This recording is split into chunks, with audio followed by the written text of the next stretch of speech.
Quand les révérends l'électricité comme ici au temple, personne ne peut entrer pour jouer ici. Non, non, non, non, ici on a un réveil. Quand quelqu'un entre ici, il oublie ce qu'il voulait faire. Il oublie, il est dans la gloire. Alléluia, il oublie. Il ne sait même plus pourquoi elle est venue.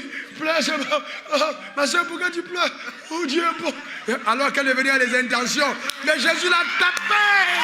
Alléluia. Amen. Alléluia. Amen. Nous savons bon Dieu, n'est-ce pas? Amen. Que quelqu'un dise Dieu est bon. Que quelqu'un dise Dieu est bon. Vous voyez, ce sont les forteresses. Comment mon propre père est sorti de la forteresse? Vous savez, je parle des forteresses qui t'empêchent d'entrer dans ta possession. Mon père était un très fervent catholique. Je suis né catholique. Je le reste d'ailleurs, j'ai aucun problème avec ça, parce que je ne suis pas évangélique. Si je dois être quelque chose, je suis d'abord catholique. Ce n'est pas un problème de nom. Ce n'est pas dans la Bible, ni évangélique, ni pentecôtiste, ni méthodiste, ça n'a rien à voir dans la Bible. Ça, c'est le problème des hommes. D'accord, donc je n'ai pas de problème avec ça. Je suis né dedans, j'ai sonné les cloches à l'église, j'ai été garçon d'église. Tout ça, ce n'est pas un problème. C'est fantastique. Sauf que dans tout fonctionnement de la religion, il y a souvent des forteresses. Et donc, la forteresse que mon père avait, c'est qu'il était un fantastique croyant. Mon père, nous les enfants, on se disaient, pourquoi est-ce que notre père est si mauvais? Le père, il n'aimait pas la corruption. Les gens viennent donner les enveloppes, il ne prend pas les enveloppes. Mais il était attaché. J'ai vu mon père attaché à la Bible. Il la lisait les soirs. Il la lisait, il était assis en coin de la maison. Je le vois toujours avec la Bible. Alors, mais, papa, mais les autres commissaires, regarde quand même, ils ont des immeubles. Et il nous disait toujours, fils, il faut aimer la justice de Dieu. Il est un homme pur, intègre. Donc, si on devait regarder au naturel, mon père allait au ciel. Sauf qu'un jour, écoutez bien cette histoire, parce que certains d'entre nous sont bloqués par des forteresses. Et il ne faut pas jouer avec sa vie, en fait. Il faut la prendre en main, parce qu'on n'en a pas deux, on en a une seule. Alors, qu'est-ce qui s'est passé? Nous prions pour le salut de mon père, Harold, mon frère et moi. Et vraiment, j'ai commencé à porter ça comme un sérieux fardeau. Et donc, un jour, mon père est tombé gravement malade. Et cette maladie était tellement étrange que quand on le ramenait à la maison pour qu'il meure, il y avait des asticots qui sortaient de son corps. Donc, ça veut dire qu'il était vraiment déclaré cliniquement inguérissable. Il avait une telle dimension où Dieu ne pouvait plus rien faire. Sauf que, vous voyez, quand les hommes disent non et ils disent que c'est impossible, il y a toujours une possibilité pour Dieu d'agir. La première chose que j'ai eue, laissez-moi vous raconter ça, parce que vraiment j'entends le Seigneur me parler de ça pour vous. Alors, la première chose, c'est que quand vous avez un père qui souffre comme ça, et que vous aimez votre père, vous êtes mal à l'aise. Vous avez mal. Alors je me rappelle, je me suis couché dans ma chambre, j'ai commencé à pleurer. Et je pleurais vraiment à larmes. J'étais jeune, j'ai dit, Seigneur, voilà mon père est en train de mourir. J'avais mal, j'étais jeune, 23 ans. Mon père est en train de mourir. J'ai dit, Seigneur, mon père est en train de mourir. Et puis je commençais à attirer l'attention de Dieu par la pitié. Et Dieu m'a dit, fils, je ne suis pas ému. Enfin, tu ne peux pas utiliser le sentiment de pitié pour m'amener à agir. Ce n'est pas la pitié qui me fait agir. Est-ce que tu crois en moi? C'était simple. C'est pas, oh Seigneur, pitié, non. Est-ce que tu crois en moi? Mon fils, est-ce que tu crois que je suis capable de faire le miracle? Alors je lui ai dit, papa, je crois. Je me suis repenti. Dieu Saint-Esprit m'a parlé durement ces jours. J'ai essuyé mes larmes. Vous savez, vous devez avoir un type de relation avec Dieu au point où il y a des moments, Dieu est vraiment là. Il n'est pas loin, il est là. Il est vraiment là. Le drame, c'est que beaucoup d'entre vous ne prenez pas le temps d'être avec lui. Il est vraiment là. Mais vous le trouvez quand vous avez le temps à part, dans la communion. Frère, dans la parole de Dieu avec lui. Prenez le temps à part. Vous ne pouvez pas passer du temps dans des choses viles et ne pas passer le temps pour l'essentiel de votre vie. Votre vie est contenue dans la parole. Les promesses sont là-dedans. La Bible dit la foi vient de ce qu'on entend. Ce qu'on entend vient de la parole de Dieu. Il dit à Josué que ce livre de la loi ne soit pas de ta bouche. Moi je vais vous dire une chose. Je prends la Bible. Pas devant vous. Dans mon bureau. Oh Seigneur. Oh quel privilège. Je suis ce que je suis par la parole de Dieu. La parole de Dieu a fait moi ce que je suis. Ce n'est pas un diplôme. Ce n'est pas une spécialisation d'ailleurs. Ce n'est pas de relation. Non. C'est la parole de Dieu. S'il y a une chose que je chéris plus que tout sur terre, c'est sa parole. Donc, pour moi, la meilleure des choses que nous devons désirer, c'est sa parole. La Bible, l'aimer. Ah, vous savez, est-ce que vous savez que vous pouvez dire à Dieu, aide-moi? Est-ce que vous savez que vous pouvez dire à Dieu, aide-moi? Est-ce que vous savez que vous pouvez dire à Dieu, aide-moi? Le problème, c'est que beaucoup d'entre vous, Mado, vous ne dites pas à Dieu, aide-moi. Vous pouvez dire à Dieu, aide-moi. C'est-à-dire, je ne sais pas, papa, je veux y arriver. Je veux cette dimension avec toi. Je veux cette intimité. Je veux cette relation. Je veux la vérité. Papa, aide-moi. Viens au secours de mon incrédulité. Aide-moi. Je lis ta Bible, mais je ne crois pas. Aide-moi. Papa, aide-moi. Oui, parce que le doute arrive quand notre esprit est incapable de croire que Dieu est capable. Voilà le vrai problème. Quand notre esprit ne comprend pas comment Dieu va le faire, alors nous doutons. Parce que nous sommes habitués à des voies qui sont humaines. Nous sommes habitués à une manière de faire qui est habituelle. Mais quand Dieu arrive dans ta vie, il va t'amener dans un univers que ton intelligence était incapable de concevoir. Est-ce que quelqu'un comprend de quoi je parle? Oui, c'est ce Dieu qu'on sert. Voyez-vous, c'est ce Dieu qu'on sert. Ça ne sert à rien. Venez à l'église, alléluia. On danse, on danse, on danse, on danse, on saute, on crie. Mais à aucun moment seul, tu es incapable de danser à nouveau. Je danse tous les jours devant Dieu. Je danse tous les jours devant Dieu. Je suis tellement heureux de l'avoir rencontré, tellement comblé par Dieu. Je danse tous les jours. Et il y est arrivé des moments où j'ai dit, Dieu, je t'en supplie, aide-moi. J'ai besoin de toi. Je vois ma vie aller dans des travers. Je me vois en train de... Non, Seigneur, je ne veux pas, non.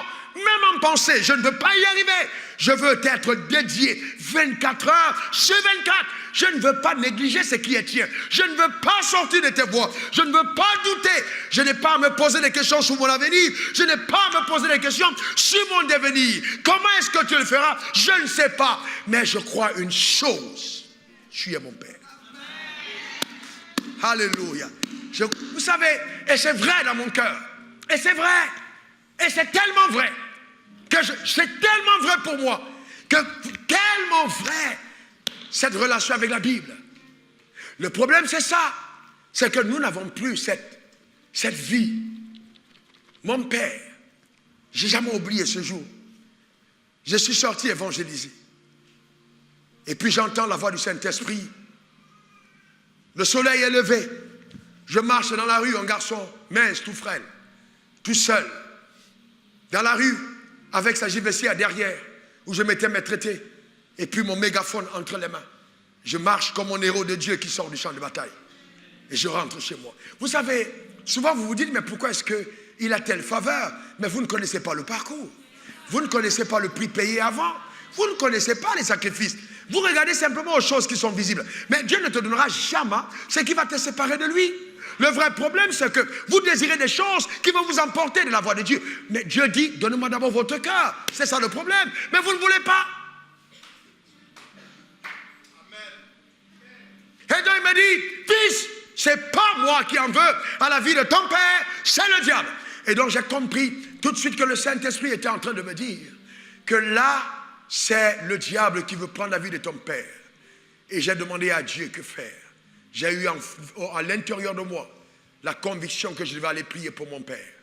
Je suis entré dans la chambre de mon père, qui était transformée en chambre de la mort, parce qu'on attendait sa mort. J'ai secoué mon père, je vois cette scène aujourd'hui devant mes yeux, comme si c'était hier. Et j'ai demandé, papa, est-ce que tu m'entends? Très faiblement. Il a haussé la tête, il m'entendait. J'ai dit, papa, est-ce que tu crois que Jésus peut te guérir? Il a secoué la tête, il m'a dit, je crois. J'ai levé mes mains vers le ciel. Dans la chambre, nous étions deux, mais nous n'étions pas deux. Non, on n'était pas deux ce jour-là. J'ai levé mes mains vers le ciel, et j'avais des larmes qui coulaient et qui ruisselaient de mes yeux. J'ai dit, Père, toi qui es dans les cieux, mon Père qui est dans les cieux, je te présente mon Père qui est sur la terre. J'ai posé mes mains sur lui, et j'ai dit, maintenant, esprit de mort, je te commande, libère la vie de mon Père au nom suprême de Jésus. J'ai parlé, j'ai dit, je refuse la mort. Je déclare la vie dans tes mains. Je déclare que tu es guéri. Je maudis ce cancer depuis ses racines au nom suprême de Jésus. Et puis j'ai terminé la prière. J'ai regardé mon Père. J'ai regardé mon Père. J'attendais qu'il sorte de son lit et qu'il me dise qu'il est guéri. Mais j'ai regardé mon Père et mon Père est retombé dans le sommeil. Je suis sorti de la chambre. je suis parti dans ma chambre. Je me suis mis à genoux devant mon lit et j'ai dit à Dieu merci pour la vie de mon père. Et je me suis couché. Et le lendemain, j'ai oublié que j'avais prié pour mon père. Je suis parti évangéliser. Quand je suis revenu le soir vers 16h, à l'instant, je vois une foule de personnes, devant une foule de personnes, une grande foule. Je me suis dit, première réaction, on dirait que mon père est mort. J'avance. Après, je me rends compte qu'il n'y a pas de pleurs. Et les visages des gens sont rayonnants. Les gens ont l'air étonnés. Je cours. Donc maintenant, j'entre dans le portail, je regarde. Je vois mon père est debout. À l'entrée de ma chambre. Debout comme ça, il regarde.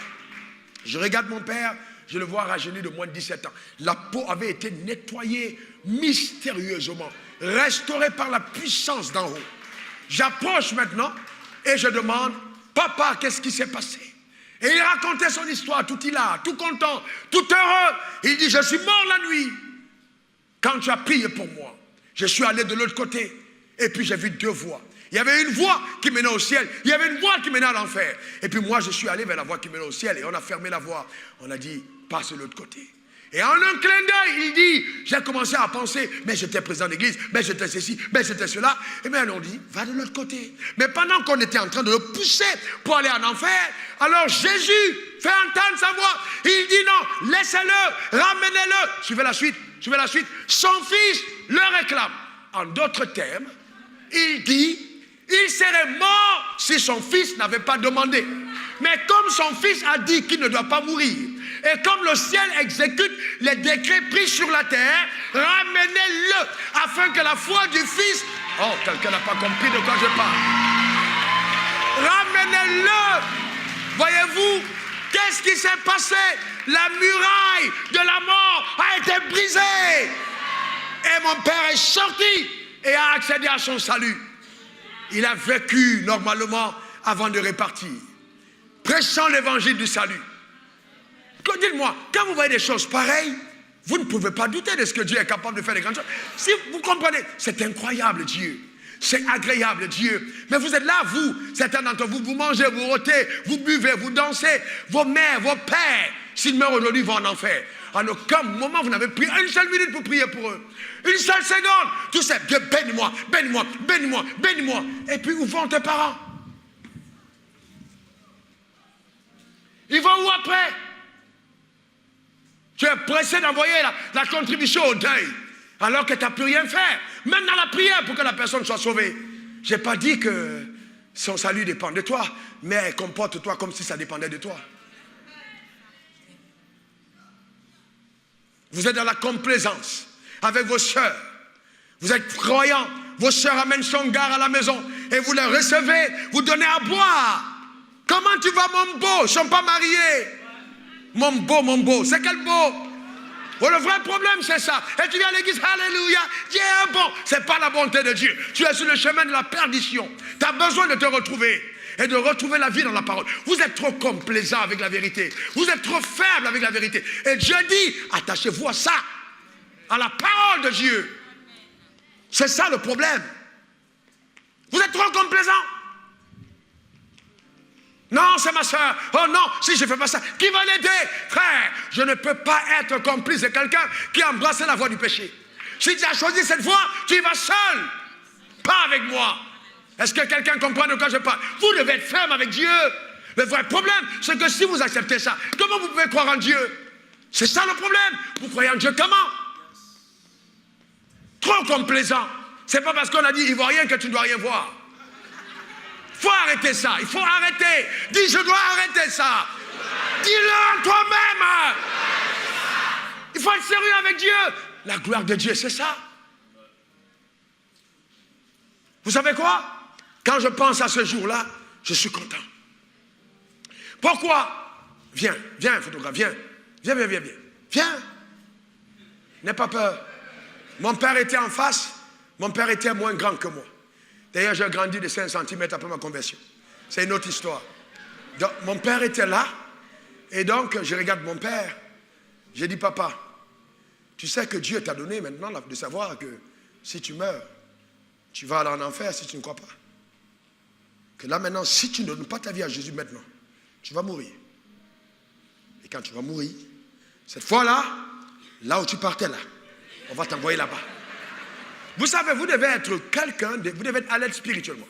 C'était le moment du salut. Le miracle qui avait eu lieu n'était pas pour le manger, le boire, c'était le miracle de son salut. Donc je ne pouvais pas m'attarder sur la réjouissance sans aller à l'essentiel. Mon père est tombé à genoux, pleurant sur lui, avec les mots, pleurant. Je n'ai jamais vu de ma vie une aussi belle repentance que celle de mon père. Jamais plus. Mon père était tellement sincère, il pleurait radicalement. Quand il s'est levé de là et qu'il a regardé, j'ai vu sur ses yeux l'éclair du salut. La beauté du Christ entrer dans la vie de quelqu'un. Je l'ai vu jaillir de ses yeux. C'était la plus belle conversion de ma vie. C'est puis les nouvelles naissances. Seigneur Jésus, est-ce que tu m'as dit? Oui, amen, amen, oui. Non, c'est pas ça. Nos nouvelles naissances contemporaines, là, où les gens viennent jouer le cinéma devant l'hôtel. C'est pas de ça qu'il s'agit. Je parle de quelqu'un qui a vu ce que c'est et qui pleure sur sa vie. Voyez-vous? Très bien, c'est de ça qu'il s'agit. Ta vie, les murailles qui y sont installées, est-ce que tu veux les détruire? Est-ce que tu veux vraiment détruire ces murailles? Est-ce que tu veux vraiment les renverser? Maintenant, tu vas comprendre une chose. Ce qui va donner aux murailles de tomber, c'est rien d'autre que la parole de Dieu. Que la parole de Dieu. Que la parole de Dieu. Nous levons contre les hauteurs et les raisonnements qui se lèvent contre la connaissance de Dieu. On amène toute pensée captive à l'obéissance de Christ. Quelles sont les pensées que tu as en toi qui t'empêchent d'accéder à ce que Dieu a pour toi? On ne va pas à l'église pour que nos affaires marchent bien. Non, chez eux là, ils ont des bons gars. Je vais aller chercher.